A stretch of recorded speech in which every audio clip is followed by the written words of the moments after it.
Assalomu alaykum, aziz kitobxonlar.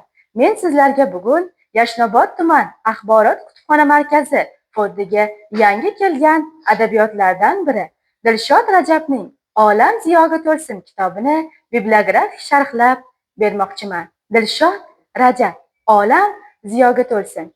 Toshkentda 2024-yilda O'zbekiston nashriyot tomonidan 96 betdan iborat bo'lib nashr etildi.